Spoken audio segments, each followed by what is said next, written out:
ለክርስቲያኖችም ለሙስሊሞችም የሚሆን በጣም ቀላል ብዙ ነገር የማይፈጅ ቆንጆ ጣፋጭ ይዤላችሁ መጥቻለሁኝ። ሰላም እንዴት ናችሁ? ዛሬ ደግሞ በጣም ቀለል ያለ ጣፋጭ አብረን የምንሰራው እዚህ ጋር 2 ኩባያ ዱቄት ተጠቀምኩኝ እና ይሄ ኮርን ፍሎር ነው የካርቶኑ ኮርን ፍሎር። እሱን ደግሞ 2 ማንኪያ አረኩኝ። ከዛ እዚህ ጋር ደግሞ 2 ማንኪያ ስኳር አረኩኝ፣ ነጩን ስኳር። ቀጥሎ 1 ማንኪያ እርሾ አረኩበትኝ።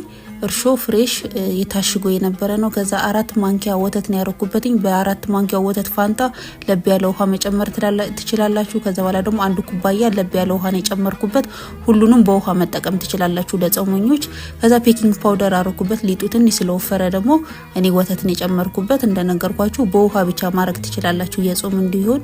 አማሰልኩትኝ። ከዛ ጨርቅ አርጌ ክዳን አርጌ ሚሞቅ ቦታ ነው ያስቀመጥኩትኝ። ከዛ 30 ደቂቃ ነው የምሰጠው። ከ30 ደቂቃ በኋላ መስራት የሚጀምረው እሱ ኩፍ እስከሚል ድረስ። እዚህ ጋር 1 ኩባያ ስኳር፣ ግማሽ ውሃና ሎሚ ተጠቅሜ እንደዚህ ሲራፑን ሰራውትኝ ማለት ነው። በጣም መቅጠንም በጣም መወፈር የለበትም። እንዲህ ከተንተከተከ በኋላ እንደምታዩት ቆንጆ ውፍረት አለው። ሲቀዘቅዝ ደግሞ ከዚህ ደግሞ ይወፍራል። በ30 ደቂቃ ውስጥ ሊጤ ኩፍ ብሎ እንደዚህ እንደምታዩት በጣም ወደ ላይ መጥቶ ቆንጆ ሆኖልኛል፣ ቦክቶልኛል። ከዛ ዘይት መጥበሻ ላይ ያረኩኝ። ንጹህ ዘይት ነው እንደዚህ አይነት ጣፋጭ ሲሰሩ መሆን ያለበት፣ ሌላ ነገር የተጠበሰ መሆን የለበትም። ከዛ እጄን በደንብ ዘይት ቀባውትኝ። ከዛች ማንኪያ ምሰራበትን ደግሞ ዘይት ቀባውትኝ። ከዛ እንደዚህ ያረኩኝ። በትንሹ ነው ማድረግ ያለባችሁ ምክንያቱም ይተልቃል በደንብ እየተነፋፋ ሲመጣ ስለሚተልቅ። ከዛ እንደዚህ አድርጌ በጣም ለሰስ ባለ ዘይት ሞቅ ያለ ሆኖ ለሰስ ባለ መሆን አለበት። እንደዚህ አድርጌ ግማሽ ድረስ ነው ያበሰልኩትኝ። ሙቀቱን በደንብ እየተቆጣጠርኩ ነው ያበሰልኩትኝ። አወጣውትኝ። ይሄ ግማሽ ነው ያበሰልኩት እንዳልኳችሁ። ከዛ ዘይቱ ጠንፈፍ እንዲል አወጣውትና የሚቀጥለውን ደግሞ እየከተትኩኝ ደግሞ ሰራውኝ ማለት ነው። ይሄ ሁለተኛው ዙር ነው። ክፍተት ቦታውን እንደዚህ ያረጋችሁ ሙሉ ቶሎ እንድትጨርሱ ቶሎ በስሎላችሁ እንዲወጣ። ስታማስሉ ደግሞ እንደዚህ ነው መማሰል ያለበት ድቡልቡል ስለሆነ እንዲበስልላችሁ።